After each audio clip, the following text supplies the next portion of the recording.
Bueno, pues muy buenas, amigos y amigas de Spanish Libertarian, aquí Ignasi. Seguimos con las entrevistas como siempre y por el motivo principal, y aparte yo creo que tiene sentido con este entrevistado, por un motivo egoísta. Me lo paso muy bien y si en mi egoísmo pues también ayudo a los otros, pues bienvenido sea. En esta ocasión tenemos a una persona muy importante en Argentina y de la que yo he aprendido bastante gracias a sus vídeos, o sencillamente leerle en Facebook, que es el educador, economista, emprendedor, la verdad que no sé cómo definirle, Eduardo Martí. Eduardo, ¿cómo estás? ¿Qué tal? Encantado. Gracias por entrevistarme. Bueno, el placer es mío. Si ya conocéis un poco a Eduardo, si no lo conocéis casi que mejor aún, Eduardo tiene mucho conocimiento, sabe de muchas disciplinas y estoy seguro que a lo largo de estos siguientes minutos, nunca sabemos cuánto va a durar, nos dará mucho conocimiento sobre muchos temas de educación, emprendeduría, think tanks, Argentina, economía. Bueno, la verdad que no quiero alargarme porque aquí el protagonista eres tú. La primera pregunta a rigor, si ya te has mirado otras entrevistas, es, como es una entrevista personalizada, que te definas, por favor. ¿Quién es Eduardo Martí? Cuéntanos un poco tu historia personal, profesional, personal, como quieras, y seguimos. Venga, cuando quieras. Soy el tercero de 5 hermanos, tengo 2 hermanas mayores y después un hermano y una hermana menor, que es María, que también creo que tú conoces.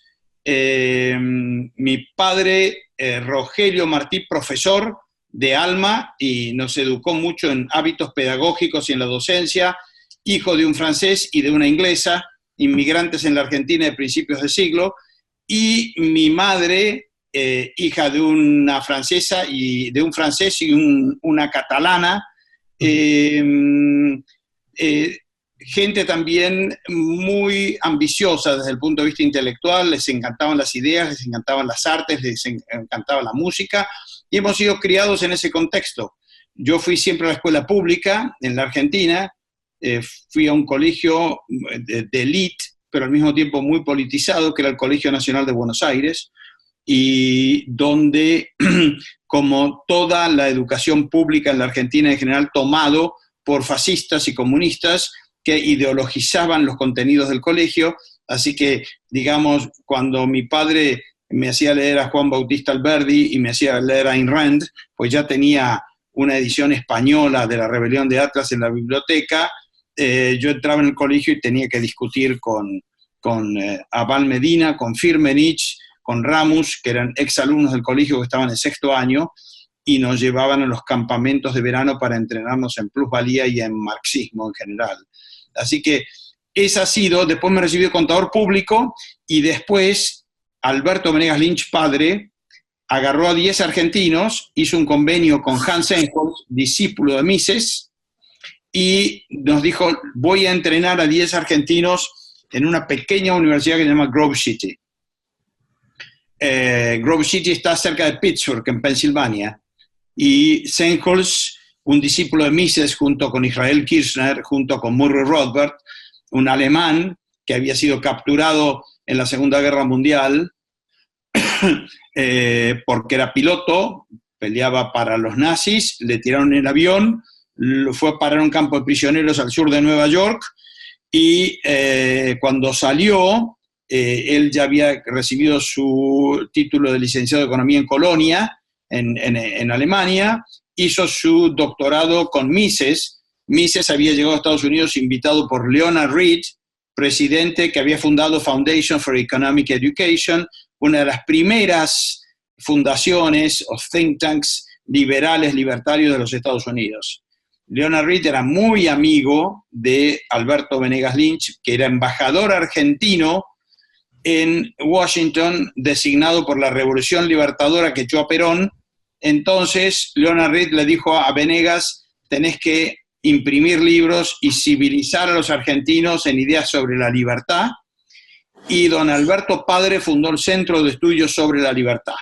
Ese centro de estudios editaba libros, traía algunos libros de Unión Editorial de España, y lo invitó a Mises, invitó a Hayek, invitó a Seinholz y a varios destacados intelectuales a Buenos Aires, dictaron conferencias, y Seinholz invitó a 10 argentinos, uno por año, a que fueran a educarse con él a Grove City, una pequeña universidad cerquita de Pittsburgh. El primero fue Chafuen, yo fui el segundo, y después fueron otros intelectuales que cuando volvían éramos contratados para dictar clases en la Universidad de Buenos Aires, explicando el funcionamiento del mercado. Yo lo hice durante 10 años y los chicos me decían, Eduardito, este es un país de varones feudales, buscadores de privilegios, créditos subsidiados, economías cerradas, y lo que vos enseñás es economía sajona, no va a andar. Y bueno, después te cuento cómo sigue la historia, pero fui criado en ese contexto, con un padre con ideas muy favorables a la libertad, muy inglesote, y en un contexto como es la sociedad argentina, de raigambre fascista. Bueno, la verdad que en este pequeño speech pues me has tocado muchos temas, educación, Argentina, familia, think tanks y demás. Pero si algo puedo entender es que veo que estás muy vinculado con las ideas de la libertad en este caso, y tu país, Argentina. Así que si acaso la primera pregunta será esa. ¿Por qué, digamos, por una parte las ideas de la libertad son sencillamente importantes? A ver si nos la puedes definir un poco. ¿Y por qué especialmente crees que la Argentina, entre otros países, pero te pregunto por el tuyo, las necesita? Las ideas de la libertad son importantes, pues es una necesidad metafísica, práctica, humana. Tu herramienta de supervivencia, Ignacy, es la razón, es la mente humana. Y la mente, como es libre para pensar, tiene que ser libre para actuar de acuerdo a los dictados de la razón. Es así que te moves. En la medida que te pongan imposiciones y que no seas libre de actuar de acuerdo a lo que tu mente te indica, no vas a poder alcanzar los valores que deseas. Entonces te encontrás en una continua situación de frustración. No es vida. El hombre requiere como una necesidad básica ser libre. Y si no lo tienes, se crean los marcos de depresión y de realmente de incapacidad de alcanzar tus metas, que lo ves en toda sociedad totalitaria. La libertad es una necesidad básica de los seres humanos. Borges decía, la libertad es el espacio que requieren las almas. En una tribu de caníbales que todos obedecen a un gurú que mandonea, ahí no requerís mucha alma. En sociedades poco desarrolladas, vos ves que la gente está toda pegoteada y que no hay pensamiento independiente, y a la inversa. Cuando una mente está desarrollada, una sociedad está desarrollada, es una sociedad amplia, es una sociedad que requiere espacios y es una sociedad donde se reconoce al individuo como tal, se lo deja libre para actuar. La única restricción es, en una sociedad civilizada y no de cucarachas, es que nadie tiene derecho a iniciar la fuerza. Vos podés hacer lo que se te dé la gana, no jorobes al prójimo, nadie está autorizado a eso. Lo que pasa es que un poco el problema, especialmente en la Argentina, te digo que recientemente estuve por ahí y me di cuenta que cuando uno se posiciona como liberal o neoliberal, ultraliberal, como sea que te llamen, parece que la preconcepción es todo lo contrario. Es decir, cuando uno dice que es liberal, es un explotador, es un egoísta, es una persona sin empatía, es una persona que está en contra del progreso porque no es progresista. ¿Qué ha pasado por el camino? Porque tú hablas de unos mensajes, unas ideas abstractas muy buenas, como el uso de la razón y la libertad del espíritu y del alma, pero se nos tilda de todo lo contrario. ¿Qué es lo que pasó? ¿Quién ganó la dialéctica aquí? La educación fue tomada por la Matrix, y la Matrix desarrolla los contenidos. La Matrix elige a los profesores, la Matrix dispone los presupuestos. Si vos tenés desde hace 100 años un sistema espectacular de adoctrinamiento masivo, es muy difícil reaccionar contra eso. Los liberales que ves en Argentina son excepciones de gente autoeducada, o que ha logrado tener influencias externas, o que ha viajado, o que ha tenido algún pariente que le permitió escapar de la Matrix, pero son pequeños héroes y joyas que ha dado el país aquí y allí. Ahora, gente inteligente hay, cuando estás imbuido de una metafísica que niega la realidad, una epistemología que te dice que tu mente no sirve, una ética que te dice que te tenés que sacrificar por el prójimo, una política basada en la idea de que la necesidad crea derechos, y una estética que valora el mingitorio de Duchamp, entonces si estás metido en la Facultad de Filosofía y Letras de la Universidad de Buenos Aires, no ves otra cosa que eso. Y ese razonamiento influye en todos los miembros de la CONEAU, que son los que autorizan las universidades, y los que autorizan y determinan contenidos. Y los profesores, ¿cómo son elegidos? En base a puntaje. Y los puntajes, ¿quiénes los asignan? Los gremios. ¿En base a qué? En base a antigüedad y en base a cursos. ¿Y quién dicta los cursos y los contenidos de los cursos? Los mismos gremios. Entonces, en ese contexto es un milagro que Argentina no sea Venezuela y que no hayamos caído bajo la influencia de Cuba. Es un contexto hostil, donde las tesis son todas neomarxistas, marxistas o de origen fascista. El nacionalismo católico argentino, que en parte lo heredamos de ustedes, es muy fuerte y ha influenciado en la filosofía argentina de los últimos 100 años, te diría yo. Si te parece, Eduardo, por esta idea de salir del Matrix, que me ha gustado bastante, antes de continuar vamos a definir los términos, porque uno no sabe quién cae en estas entrevistas, igual es algún estudiante de filosofía que tiene curiosidad y entró en esta entrevista. ¿Nos podrías definir brevemente qué significa ser liberal, tanto en el campo filosófico, digamos, de las libertades civiles, como en el campo, digamos, utilitario, ¿no? Porque también el que es liberal, por ende, pues defiende los mercados abiertos y el capitalismo. Bueno, acá en la Argentina el liberalismo se asimiló siempre a la idea económica, a la idea de mercados libres, a la idea de mercados desregulados y de apertura comercial. Y por eso nosotros fuimos enviados a estudiar con Sennholz para que aprendiéramos el proceso de formación de precios, la diferencia entre monopolios naturales y artificiales, moneda, créditos, bancos, tasas de interés, por qué no hay que manipular la moneda, por qué hay que cerrar el Banco Central, por qué las tasas de interés tienen que ser libres, por qué los ciclos económicos no existen como nos enseña Mises, por qué el mercado laboral tiene que ser libre y tiene que ser libre para contratar y para despedir, por qué el comercio exterior tiene que estar abierto, por qué los impuestos tienen que ser inexistentes o bajos. Todo eso lo explicamos muy bien. Pero no alcanza, Ignacy, eso. No alcanza. Lo enseñamos años en la Argentina y no funciona. Y yo me he dedicado bastante a estudiar por qué no funciona y lo descubrí en una carta que Ayn Rand le escribe a Leonard Read. ¿Vos sabés quién fue Leonard Read? ¿Te acordás? Ubícame o ubícanos a la audiencia en general. Leonard Read fue el presidente de la Cámara de American Chamber of Commerce y fundó una organización destinada a enseñar educación económica en Irvington-on-Hudson, 45 minutos a las afueras de Nueva York. Invitaba a profesores como Hayek o Mises o Hazlitt o Rothbard a dar conferencias allí y se hizo muy famoso por un castillo 40 minutos de New York lindísimo. Yo debo haber hecho 5 seminarios allí con Leonard Read, que era un hombre fantástico. Apagaba las luces del aula cuando entraba y te decía, ¿qué están mirando? Y vos le decías, Leonard, no vemos nada. Y entonces prendió una lámpara de termostato y te decía, ¿qué están mirando? Y le decías, no vemos nada, Leonard. Y de a poquito iba iluminando la habitación y les decía, aquí tienen el mensaje principal que les quiero enseñar. ¿Y qué quieres que no estamos entendiendo, Leonard? Que para ustedes tratar de cambiar las sociedades en las que viven, tiene que primero ser una lámpara, una fuente de luz, y para eso tienes que entender que el poder está dentro de ti y que tienes que aprender y entender. Por eso es tan importante, antes de querer cambiar el mundo, hacer lo que tú haces, Ignacy, y es básicamente aprender e incorporar conocimiento. Así que desde ya, y antes de que me olvide de hacerlo, felicitaciones por los videos que he visto de Hispanic Libertarians son fantásticos. Bueno, gracias. Volvamos al tema. Gracias por tus palabras y siguiendo un poco en la línea de la educación y un poco también es lo que intento con este canal.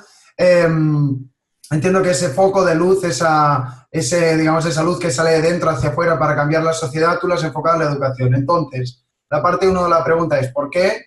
Y la parte 2 es ¿qué pasa con la educación en la Argentina? Yo estuve recientemente, como te he dicho, y aprendí conceptos que no sabía, como es el relato, la grieta o el gran adoctrinamiento que hay desde el peronismo, incluso antes, en todas las mentes a través de la educación. Se ha creado un relato populista. Pues eso es un poco a grandes rasgos lo que entendí yo. Entonces, ¿qué hay de cierto en lo que te estoy diciendo y qué papel juega la educación en todo eso? Este era un país de 800.000 habitantes, de los cuales el 80 o 90% eran analfabetos, y cuchilleros. En ese contexto, un grupo de intelectuales que han surgido de esas mentes raras que genera España cada tanto, desde la Escuela de Salamanca a muchos otros pero que han sido perlas en contexto de un mar hostil, empezaron a estudiar y nada, llegaron a leer a John Locke y leyeron a Bacon y trataron de entender la discusión entre Locke y Hume y respetaban a Descartes y trataban de entender la importancia de la mente humana. Alberdi estudió a los americanos y las constituciones y escribió una constitución, se la vendió a uno de los tantos caudillos que había en la Argentina, pero muy valiente, que se animó a enfrentar al degollador don Juan Manuel de Rosas, y tuvimos una constitución. La constitución era muy parecida a la americana, te dejaba hacer, y en 30 años creó un país fantástico, extraordinario, que atrajo a todos los inmigrantes que pueblan la Argentina de todos lados. Ahora, el espíritu estaba imbuido por la cultura que en parte había sembrado España en forma medianamente civilizada, pero era la cultura de la cruz y la espada, la cultura del monopolio comercial, la cultura de suma cero, yo gano, vos perdés. Allí no existía la idea de la creación de riqueza. Alberdi la genera y en 30, 40 años, en 1895, la Argentina tiene el nivel de vida per cápita mayor del mundo. Había traído tantos capitales con una población chica que era maravilloso y los barcos dudaban en ir al norte de Estados Unidos o venir para la Argentina. Y eso se reflejó en los restos que quedan en Buenos Aires, Córdoba, Rosario, de las viejas ciudades imperiales. Por eso ves el contraste entre el comunismo y el liberalismo tan claro en la Argentina. Tenés una Argentina rica, opulenta y espectacular, y tenés otra Argentina pobre y bestial. Entonces, en ese contexto, a principios de siglo, exactamente lo mismo que ocurrió en Europa entre el auge del Renacimiento, cuando vos ves que se empieza a cuestionar la religión, y empieza a tratar de respetar la razón humana. Y por otro lado, se cuestiona también, o se favorece la idea del individuo y la búsqueda de la propia felicidad. Eso en la Argentina ocurrió y se enfrentaron otra vez los dos bandos. La vieja cultura mazorquera de Juan Manuel de Rosas, de religión o muerte, y la idea de que la necesidad crea derechos, y la idea del patrón, y la idea de que la autoridad tiene que proteger a sus súbditos, la idea rusoniana del bien común, y poco a poco empezó a permear la débil estructura liberal que encarnaba muy bien Alberdi, bastante bien Sarmiento, Urquiza un poco, Bartolomé Mitre, Roca, pero eran 5 o 6, eran 10 los intelectuales, contra el aluvión nacionalista católico y la idea de prusiana que venía de Europa, con la filosofía franco-alemana, que ustedes los españoles también le han rendido mucho tributo. Entonces, con Primo de Rivera y con Franco, que los ha llevado al siglo XX todavía con estructuras medievales y que impidió que el genio español floreciera de nuevo, recién ahora se están de a poco, a mi juicio, cambiando esas posturas, pero eso renació en la Argentina. Y se vio claramente en el 30, cuando se rompe el orden constitucional, se vuelven a crear todas las estructuras intervencionistas y de control que aprovecha Perón en el 43 y las disemina y adoctrina por todo el país. Y no logramos zafar de eso todavía, no logramos. Nos ves que hay intentos legítimos como el de Macri, pero que no cuenta con los principios ni con la visión que necesita para hacer cambios drásticos. Vive dentro de la estructura de la Matrix. Y la Matrix, para clavarle un cuchillo en el corazón y acabar con ella y retomar el camino del crecimiento, requiere de liderazgo y de principios muy fuertes. Lamentablemente este gobierno no los tiene. Bueno, me ha encantado este análisis histórico y demás, y me da la sensación que terminas al final a lo que atacamos los liberales, que es el individuo. Entonces, ahora voy a utilizar una palabra que a mí no me gusta mucho, digamos, por el significado que se da, que es empodéranos. Empodera al individuo. Te he visto en un vídeo que de hecho hice para Spanish Libertarian que se llama La lección de vida. Tú hablas de los valores de la emprendeduría, hablas de valores que parece que en Estados Unidos lo tienen más claro, digamos, uno formarse por dentro y luego, digamos, dar valor a los demás, ya sea con la riqueza o la cultura. Entonces, enfocándolo por ahí, ¿qué es lo que necesita el argentino medio, digamos, para salir de la Matrix y volver a hacer que este país sea tan digno como en su momento fue? Necesitas revalorizar la mente humana. La Argentina es todo sentimientos, y los sentimientos no son guías de acción. Necesitas utilizar la razón y la lógica, que es lo que no te están enseñando en la facultad. Necesitas independencia de criterio, necesitas autoestima, necesitas sentido de productividad. ¿Cómo los lográs? En un contexto donde te dicen que tu mente no es una herramienta apta y útil para lidiar con la realidad, que nadie puede estar seguro de nada, aunque esa frase constituye una contradicción. Yo tengo mi verdad y tú tienes la tuya. Desde Kant en adelante, la idea de Kant, después tenés toda la línea que sigue, a partir de allí todo el posmodernismo lo menciona muy bien Hicks ahí. Ahí tenés toda la parte francesa con Foucault, con Derrida, con Lyotard, con Sartre, con Marcuse. Tenés toda la línea alemana, de Heidegger, tenés a Kuhn, a Lakatos, algunos importados como Feyerabend, a Heidegger, no sé si lo nombré, tenés al mismo Nietzsche. Tenés toda esa línea de pensamiento que está influyendo básicamente en decirte, no podés estar seguro de nada, la realidad no existe, tu razón no es una herramienta apta y útil para conocer. Si te dicen eso, si vos no podés confiar en tu mente, obviamente la realidad pasa a ser algo que te aterroriza, te asusta. Esa es la visión clara del argentino, por eso buscan un líder.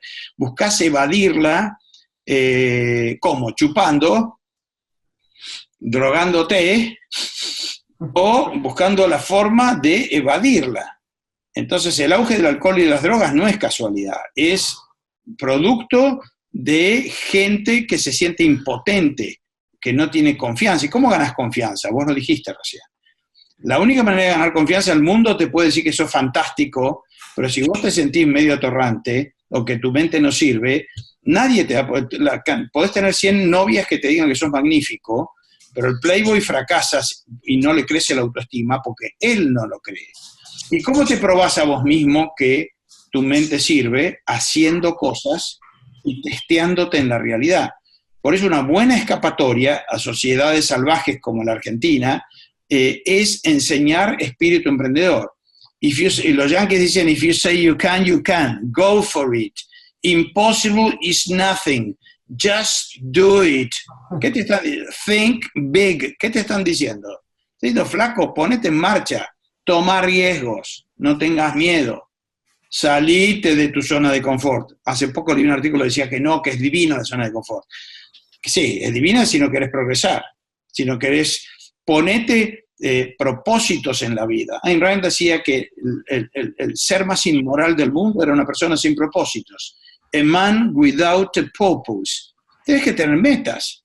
Ahora, obviamente, si no te metes para adentro y no te preguntás ¿qué quiero? ¿Qué me gusta? ¿Qué me entusiasma? Yo doy clases en muchos colegios de chicos pobres y te dicen, pero Eduardo, vos nos decís, te convertís en Aladino y nos decís que todo sueño puede ser alcanzado. Eso es bullshit, eso es mentira.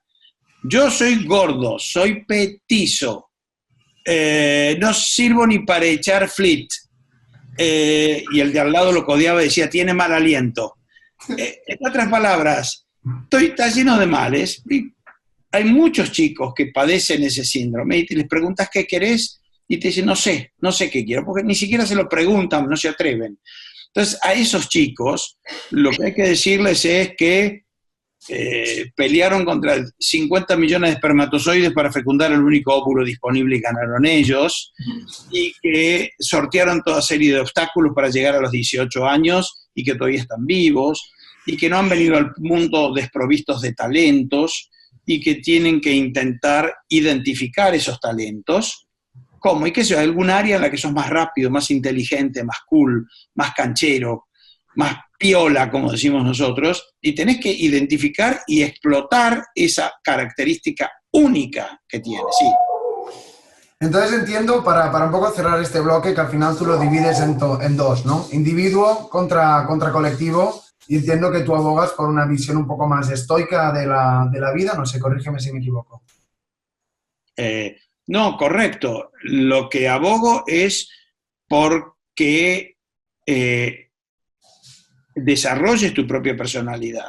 El tamaño del Estado va a depender del grado de libertad que disfrute cada individuo en forma individual.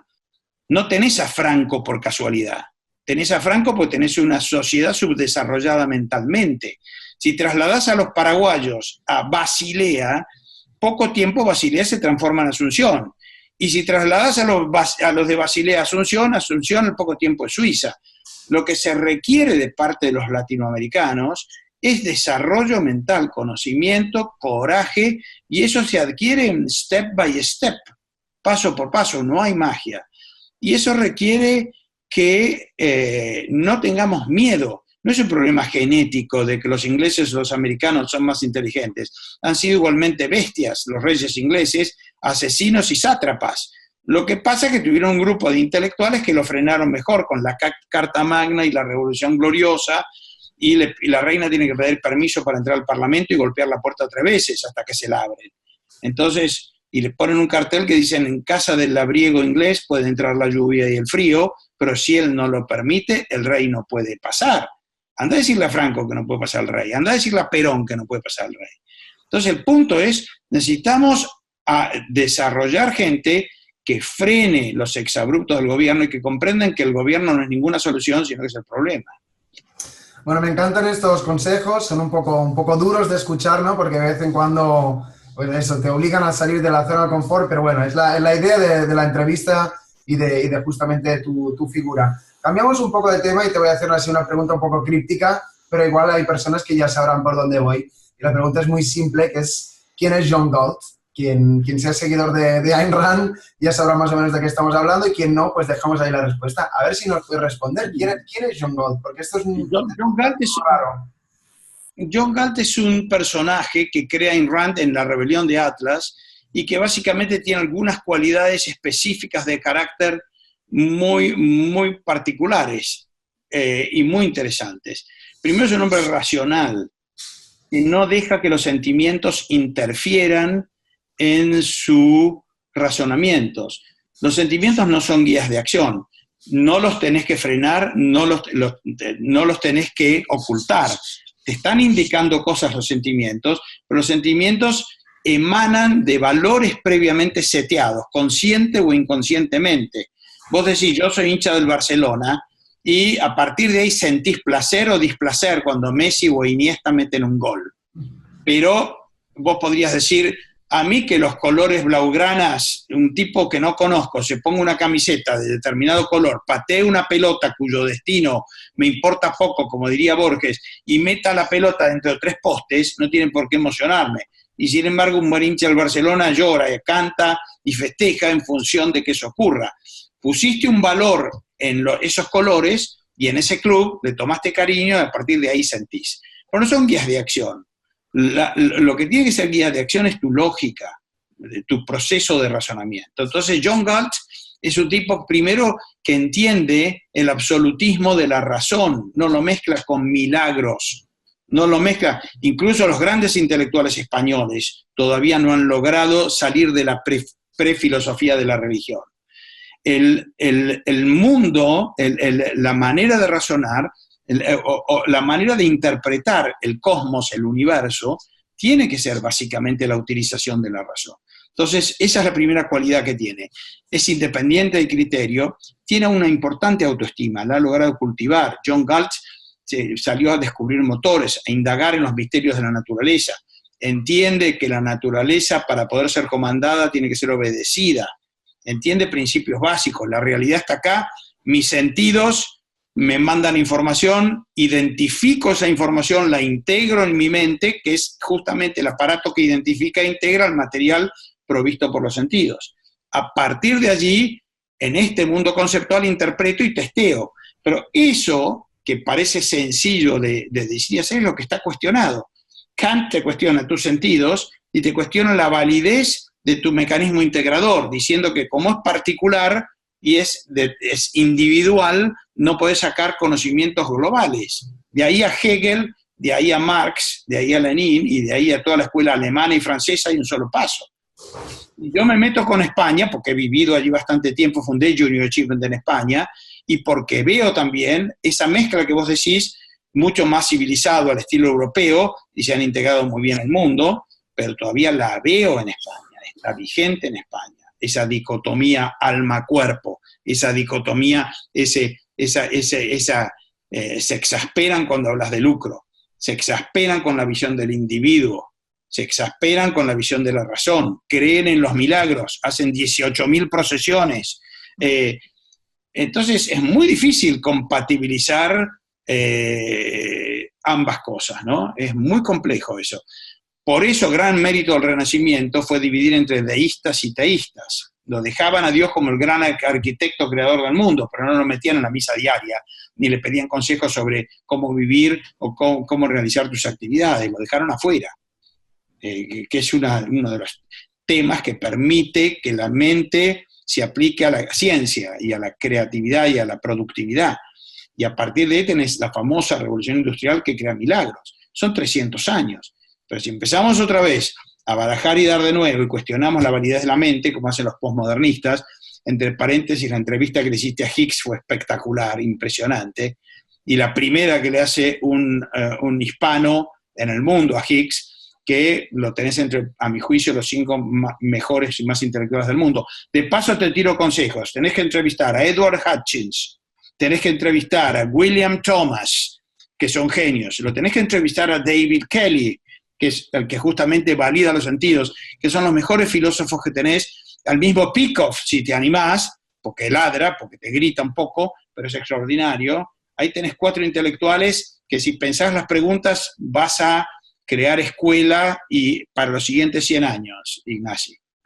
Bueno, gracias por los consejos. La verdad que luego te pediré que me apuntes los nombres. Algunos ya los conocía. También otra vez para cerrar este bloque de Ayn Rand y volvemos un poco a más allá de las ideas, sino a lo personal, te lanzaré una pregunta que normalmente hago en estas entrevistas, que es, digamos que yo soy típico sindicalista que he visto en Argentina, que paro las calles, que creo en el colectivo, digamos, hijo de todas estas malas ideas postmodernas que has ido diciendo, y estoy dispuesto a escucharte un minuto. ¿Qué me dirías que crees que me podría hacer cambiar la mente, digamos, al prototipo de persona media que cree que el mundo está en deuda con él, etcétera? Lo primero que primero te diría lo que no diría. No les diría, mirá, el capitalismo crea riqueza, alivia la situación de los pobres, mejora la situación de todo el mundo, el ingreso per cápita va a aumentar. Eso no sirve. No sirven los argumentos, sirven como complemento, no como argumento principal. ¿Por qué no sirven? Primero, debería llamarnos la atención que está a la vista la diferencia entre Alemania Oriental y Alemania Occidental, entre Miami y Cuba, entre Corea del Sur y Corea del Norte, entre la Argentina capitalista y la Argentina peronista, entre la España más liberal y la España franquista. Se ve el desarrollo que genera los mercados y el capitalismo en general. El Japón antes de la guerra y el Japón posterior a la guerra. Y no compran el capitalismo a pesar de la evidencia. Y vos ves que siguen insistiendo. Los venezolanos, a los 2 cretinos que tienen en sus presidencias, que fueron Chávez y la bestia de Maduro, y que han empujado 4 millones de venezolanos a emigrar y que están repoblando todo el continente latinoamericano, y vos ves que no aprenden. ¿Y por qué no aprenden? ¿Y por qué insisten con modelos perimidos? Porque consideran que el capitalismo es inmoral y que el socialismo es ético y es moral, que lo correcto es sentir la hermandad y sacrificarte por tus hermanos, que lo correcto es repartir a lo Rousseau en el bien común, que lo correcto y lo justo es no rendirte ante el absolutismo de la razón, sino que explorar y decidir a través de tus sentimientos. Entonces, el socialismo es el sistema que pregona el altruismo de Kant, de Comte, y que justamente obliga a sacrificar a los fuertes en beneficio de los débiles. Ahora, si eso está considerado moral y la Madre Teresa es ideal de altruismo comtiano-kantiano, el sacrificarte por los demás, entonces el capitalismo no es compatible con eso. Si vos le decís, che, pero vos ves que la economía socialista fracasa, por eso ya lo dijo Mises en Socialismo en 1925, por allí. Eso ya lo saben. ¿Y por qué siguen insistiendo con el socialismo? Siguen insistiendo con el socialismo porque creen que es el sistema moral, que el afán de lucro, el individualismo, la idea de que vos no tengas que sacrificarte por los demás, la idea del tipo racional y pensante. Eso, la idea de que de permitir que cada uno lleve su vida como quiera, eso no está bien visto. Entonces, vos no le podés decir a la gente que elija aquello que considera inmoral. Saben perfectamente que el socialismo no funciona. Entienden perfectamente que no van a tener nada para consumir, pero siguen insistiendo con métodos. No les pidas que acepten economía de mercado, ni el capitalismo, porque si lo consideran inmoral, van a preferir 1000 veces seguir ensayando, encontrar otros mecanismos que les permitan que esto funcione. Entonces, vos no podés combatir a este señor ni explicarle en términos económicos. Le tenés que explicar que la riqueza se crea, que no existen cantidades fijas, que uno gana dinero en las expensas de alguien más. Le tenés que explicar que uno tiene derecho a vivir para sí mismo, sin sacrificarse a los demás ni pedirle a los demás que se sacrifiquen por vos. Le tenés que explicar que el método humano, y no de cucarachas, es el de la seducción, como dice Walter Williams. Vos me haces sentir bien, yo te hago sentir bien, y no el de la violación. Si vos no me haces sentir bien, yo te hago sentir mal. Entonces, la manera de defender el capitalismo es saber entender el derecho de todo hombre para vivir para sí mismo, de vivir para sí mismo, sin sacrificios. Entonces, en la medida que eso se comprenda, entonces perfectamente es adaptable la economía de mercado a eso, porque entonces el afán de lucro está justificado. La especulación se comprende. La tasa de interés deja de ser condenada y los financistas son vistos como tipos que aportan valor, no como criminales que lucran a expensas de los demás. Pensá que la Iglesia prohibió la tasa de interés hasta la época de Tomás de Aquino, que tuvo que desarrollar el trinus contractus para justificar el interés en una época donde el interés estaba prohibido. Entonces, el punto clave que yo le diría a ese señor es, lo que está en discusión es qué es correcto, qué es justo, qué es bueno, y lo que es bueno, es correcto y es justo es el capitalismo, y lo que es injusto, es inmoral, y no funciona además, es el socialismo. Bueno, bien dicho. Un inciso, y más o menos para ir terminando, también es que le hice más o menos la misma pregunta a Axel Kaiser, y él habló de un autor que se llama Tomasi, que decía que él miró, digamos, lo que busca la gente que habla sobre la justicia social, y venía a decir que todo lo que busca la justicia social, digamos, prosperidad para todos, igualdad, acceso a oportunidades, en realidad lo ha conseguido más el capitalismo y la economía de mercado que no la redistribución. No sé si tienes algún comentario sobre esa idea, pero me gustó la metáfora, que digamos, a pesar de que la proclama de los socialistas sea una, al final fue el capitalismo egoísta que lo consiguió, o eso parece. Yo creo que la justificación no está que el capitalismo consigue la justicia social. Lo primero que hay que decir es que la justicia social es injusta e inmoral, porque implica redistribución de ingresos. Y la redistribución de ingresos quiere decir que le sacamos a quienes produjeron bienes, ¿de acuerdo a quién? De acuerdo al criterio del mercado voluntario de la gente, y se lo damos a quienes tienen poder para que lo distribuyan de acuerdo a sus propios parámetros. ¿Y cuál es el parámetro? La idea de el quién lo necesita. ¿Y quién juzga quién necesita qué? El poder de turno, y obviamente los empresarios amigos y el grupo que rodea al grupo de poder son los primeros beneficiarios. Y de allí es bastante comprensible muchas veces el odio de la gente del pueblo al empresario que en lugar de servir al prójimo está pactando con el poder para tener ganancias fáciles, cerrando la economía y teniendo beneficios. Bueno, eso es se puede reflexionar mucho más, pero te voy a agotar, Ignacy. Bueno, para ir terminando y dar un poco, un poco de luz, un poco de aire fresco en la entrevista, si algo me he dado cuenta en estos días de Argentina es que a pesar de todo lo que está pasando, y ni hablamos de economía, ni del peso, ni de la devaluación, que esto ya nos daría para otro tema, he visto que en Argentina parece que hay un buen momento liberal, principalmente gracias a muchos factores, hablabas antes de Venegas Lynch y tal, pero la última persona que tuvo notoriedad es una persona con un estilo muy peculiar, pero que no te deja indiferente, que es Javier Milei, también se está montando un partido libertario y demás. La pregunta es, ¿crees que a pesar de todo lo que está pasando, es extrañamente, digamos, a nivel estratégico, un buen momento para el liberalismo en Argentina? Nunca ha tenido tanto auge. Si mirás la conferencia que dimos el otro día en la Universidad de Belgrano, con Milei, con Spert, con Venegas Lynch y con Gustavo Lázari y un par más, audiencias llenas. Hubo que rechazar, hubo que abrir 2 aulas con pantallas especiales porque la audiencia no cabía. Ayer anunciamos un debate con FREE, mi fundación, en materia educativa, si el Estado tiene que tener injerencia en educación, y ya hay 120 anotados, de un día para otro, debates intelectuales complejos al estilo Intelligence Square, que te lo recomiendo para instalar en España esos debates, porque son fantásticos, y vos ves que hay interés. Sí, es un buen momento, las redes sociales nos han ayudado muchísimo. Don Ignasi con su Hispanic Libertarian nos ha ayudado muchísimo, está haciendo una obra extraordinaria en toda América Latina, algún día te haremos la estatua en el medio de Buenos Aires.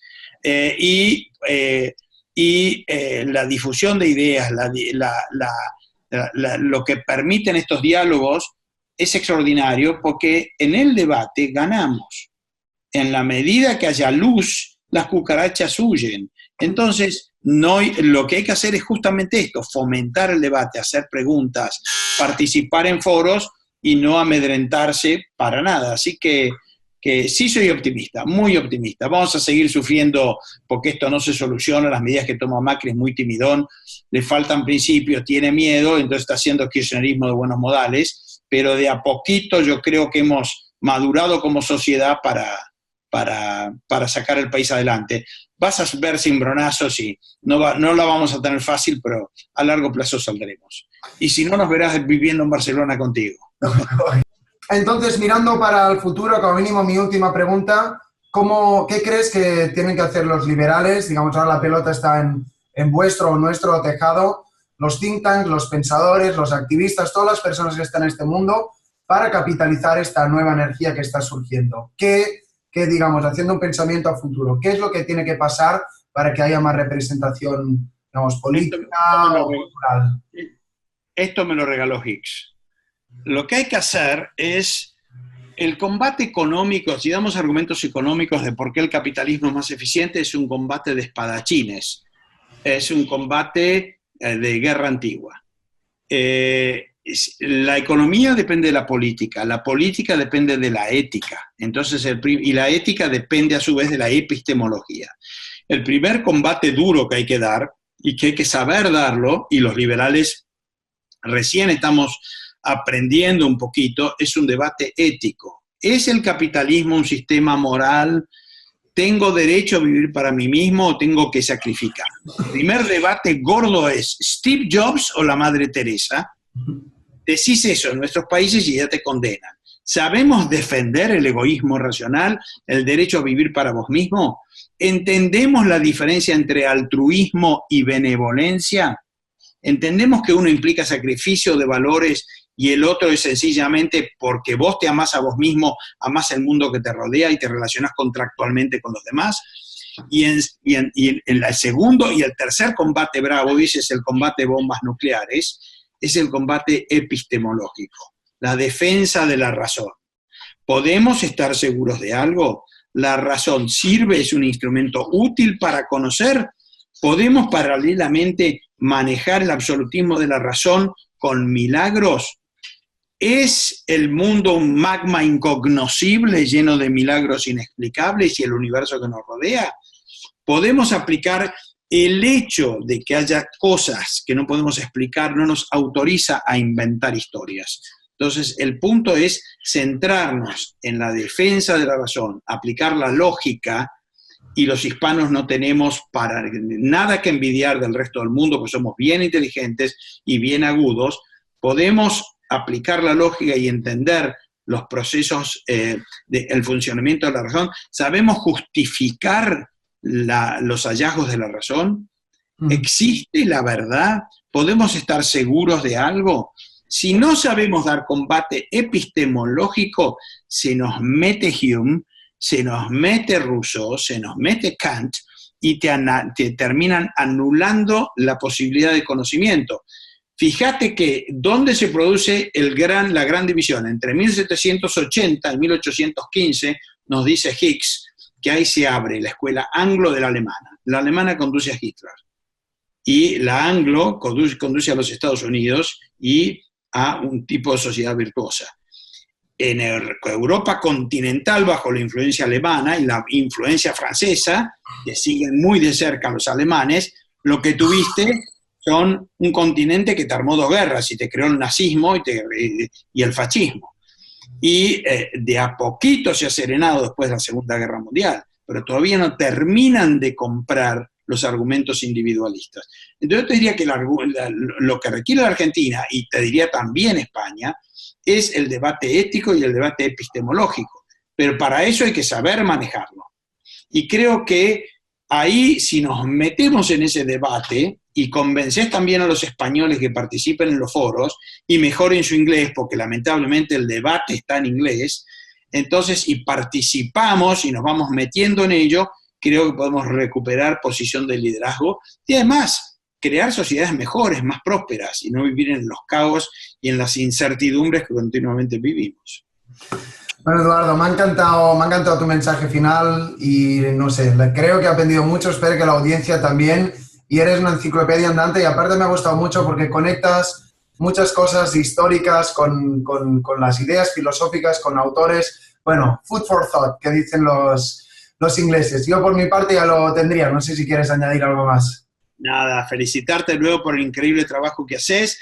Encantado, difundiré mi video por ego y porque me divierte mucho toda la obra que haces, y voy a mirar algunos de tus videos que todavía no he visto y vamos a tratar de difundirlos de manera de llevarlos a toda América Latina. Bueno, pues gracias otra vez por tu tiempo, tu conocimiento, tu pasión, y se me acaban los adjetivos, y sobre todo también gracias a la audiencia por estar ahí, que si no, pues tampoco no tendría ningún sentido. Esperemos que le deis al like al vídeo si os ha gustado, a suscribir para seguir informados y, no sé, sobre todo a reflexionar en este campo de las ideas, que es algo estimulante, difícil, pero también muy, muy divertido. Yo como venimos, pase lo que pase, siempre me lo paso bien. No sé si estás tú de acuerdo con eso.